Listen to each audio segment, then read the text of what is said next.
Kalau toh nanti harus mengalami kehidupan yang begitu pelik dalam kehidupan ini, diupayakan ditenangkan dulu. Sampai jiwa ini tentram, damai, kasih. Tidak ada dalam kehidupan perjalanan hidup untuk menata diri itu dengan kesempurnaan kasih sayang. Sudah tidak ada bedanya antara anak dan murid. Sudah tidak ada antara bedanya antara manusia yang lain dengan keluarganya. Semua dengan silambaran kasih sayang. Makanya digambarkan dalam cerita awal tadi dengan punto getih putih. Artinya sifat yang suci. Nah, dari situlah nanti ia akan mendapatkan banyak petunjuk. Nanti di dalam batin itu kalau menguasai ben tadi setiap saat atau hari-hari tadi itu tadi dari selatan kemudian ke barat. Kalau ke barat ini dinaikkan dari bawah, ini dinaikkan ke pusat, ke Nangkula tadi. Ini barat itu gede. Karena sudah masuk ke alam gelap, kita ambil alam terang gitu ya. Makanya ada istilah sandiolo. Ada sandi di sana. Kesempurnaan ilmu sang laku karena yang surya sudah sampai di kau barat. Di sana kemudian kita kembali ke ibu, sifat rembulan yang menghadapi masa malam hari. Itu ditarik. Ditarik. Disinilah hubungan sang Puntadewa tadi harus mengutus oleh Nangkula Puser, Sadewa itu Linggamoyo. Alam kehidupan yang maya untuk mengadakan pencerahan batin. Sehingga nanti saat kita akan mendapatkan perlambang atau suara-suara atau petunjuk-petunjuk, nanti kita pasti kekuatan batin itu tidak bisa dicuri, tidak bisa dibohongi. Ya, karena ini adalah kekuatan sang sesuruh atau kekuatan batin yang sudah mencapai kebenaran yang hakiki. Kebenaran siapa? Untuk dirinya. Belum tentu kebenaran itu bisa juga diberikan kepada orang lain. Karena setiap orang itu mengalami kejadian dan peristiwa dan kondisi yang berbeda. Nah, pengetahuan batin itu bisa ditularkan, tapi tidak boleh langsung memberikan petunjuk secara langsung dan menyalahkan. Karena hukuman salah tidak salah itu hanya Tuhan sendiri yang mengerti. Jadi pada saat kita sudah mendapatkan pengetahuan itu, nah kita diminta untuk membabar cerita tentang gumelarnya alam ini.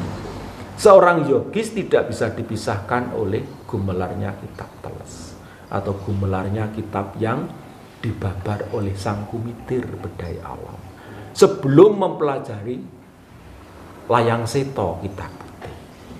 Karena layang kumitir itu gumelarnya alam yang dicipta oleh Tuhan sendiri melalui tetuwuhan dari saripatinya bumi yang nanti bisa dibaca. Dan saripatinya itu bisa didahar, artinya gambuh, masuk ke telenge rasa melalui darah dari kitab gumelari, kitab petuan tadi. Sehingga di sana Allah akan membabar pengetahuan batin, menceritakan tentang gumelarnya layang kumitir. Setelah itu boleh baca layang seto kitab putih, biar tidak fanatis gitu. Saya membaca kahanan gitu. Nanti akan mendapatkan petunjuk. Saya yakin kalau waktu tadi didalami dengan tulus, dengan disiplin, dengan welas asih, pasti di situ akan mendapatkan pencerahan-pencerahan batin. Baru setelah itu membaca kitab putih. Semua kitab dibaca, tidak boleh fanatik. Fanatik itu justru akan menyiksa diri. Nanti justru kalau sudah bisa membaca kitab kumitir, bisa juga membaca kitab yang tersurat di balik kitab yang tertulis. Di sana ada getaran rasa yang menceritakan kitab putih itu, layang sepo itu. Gitu. Kalau anak kecil, misalnya cara kita melatih begitu supaya bisa berdampak terhadap perilakunya, kecerdasannya, gimana arahannya? Kalau anak-anak, karena sifat anak-anak itu selalu menyentuh, ya, selalu pola, sifat geraknya lebih tinggi ketimbang anak-anak setelah masa mimpi basah. Sehingga diberilah seorang penuntun dengan nada. Artinya sebelum menyentuh rasa itu leluhur kita sudah membaca layang gemelarnya kitab Kumitir tadi dengan bunyi-bunyi, dengan musik, dengan nada. Nada dulu utama dasar adalah hum. Makanya selalu huruf Jawa dikasahkan diawali dengan hum. Alam suwo. Hum ono hono. Hono coroko. Ono coro. Sing ora kenek selap. Roko itu gambu. Artinya sejiwa, sebanding, senilai, berimbang. Itu gambu. Nah, di situ anak-anak diminta untuk disiplin tentang waktu. Karena anak-anak itu sifatnya masih suka menyontoh. Nyontoh perbuatan atau berbuat. Makanya anak-anak itu perlu dilatih mendengarkan bunyi-bunyian alam, ya, nada-nada alam itu di rumah sering dibuat, gending-gending yang halus. Kemudian olah rogonya, pangupo rogonya diminta untuk nulis dengan tulisan Latin yang gandeng-gandeng itu. Di situ akan melatih. Karena setiap sastra dalam bentuk kitab apapun saja selalu dilantunkan dengan tembang. Artinya dengan tembang yang indah itulah akan menyentuh rasa.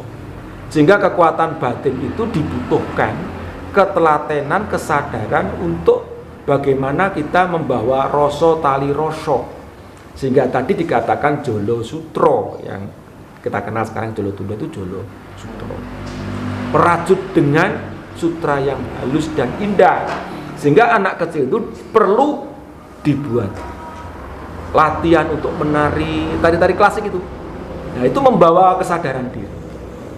Dan dikenakan pakaian-pakaian tradisional. Karena pakaian tradisi itu akan membatasi pola mereka. Tanpa itu mereka tidak bisa. Sehingga budi pekerti di sekolah-sekolahan, ekstrakurikuler di sekolah-sekolah itu perlu sekali diawali lagi, digali lagi hal-hal seperti itu. Sehingga mereka senantiasa bisa menyadari dalam kehidupannya selalu bersifat untuk mengerti, menyadari, dan olah rasa dengan menari, menulis sastra dengan bahasa Latin tadi. Sehingga di sana ada hubungan antara gerak dan rasa.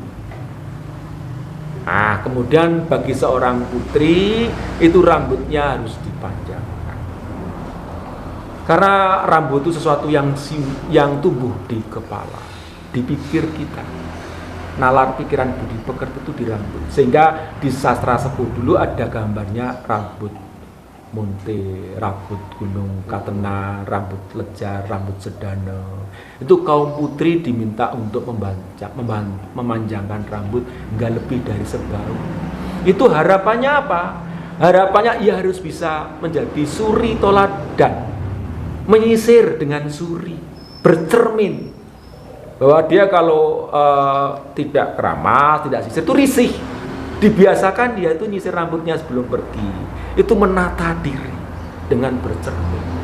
Sehingga di kamar seorang ibu harus menyiapkan kamar khusus untuk putra putrinya yang tidak boleh campur. Artinya putra kakung di sini, putra putri di sini, itu ada sisir, ditempatkan. Sehingga ia terbiasa menata ruang dan waktu tadi atau kamar itu menjadi simbol kebanggaan dirinya. Sehingga dia terlatih untuk membangun. Oh, ini kamarnya kakak cantik ya, kak aku pengen seperti ini kak. Dibuatkan lagi, kakaknya ngatur ruangannya adiknya, diberi fotonya agar dia bangga gitu. Nah, pengetahuan dasar ini sudah langka sekarang.